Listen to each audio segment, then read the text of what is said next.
અમદાવાદમાં વહેલી સવારે દૂધ અને પાણીના જગ ચોરતો રીઢો રિક્ષા ચાલક વસ્તાપુર પોલીસની ઝડપે. વસ્તાપુર પોલીસે 21 ગુનાઓનો ભેદ ઉકેલ્યો. પાસા હેઠળ જેલની હવા ખાઈ ચૂકેલો શાતીર તસ્કર ઝડપાયો. શહેરમાં શાંત વિસ્તારોમાં વહેલી સવારે દૂધના કેરેટ અને પાણીના કેમ્પર ચોરતી ગેંગ સામે વસ્તાપુર પોલીસે લાલાક કરી છે.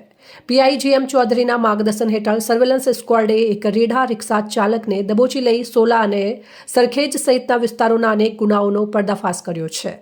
વસ્તાપુરના આકસ્મિમ બંગલોજ પાસેથી દૂધના 6 કેરેટની ચોરી થતાં પોલીસે તપાસ તેજ કરી હતી. બાતમીના આધારે બ્લૂમ હોટેલ પાસેથી મોહમ્મદ આમીન જાકીર હુસૈન શેખ ઉંમર 39 વર્ષ નામના શખ્સને રિક્ષા સાથે ઝડપી પાડ્યો હતો. પૂછપરછમાં જાણવા મળ્યું કે આરોપી રિક્ષા ડ્રાઈવર છે અને રિક્ષાની આડમાં ચોરીને અંજામ આપતો હતો.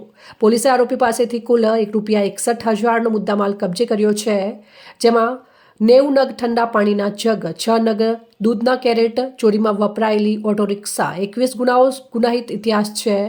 આરોપી કોઈ સામાન્ય ચોર નથી, પણ પોલીસ ચોપડે ચઢેલો રીઢો ગુનેગાર છે.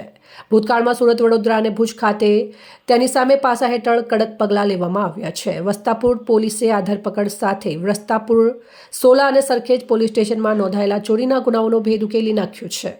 અહેવાલ હિતેશ ઠક્કર, અમદાવાદ.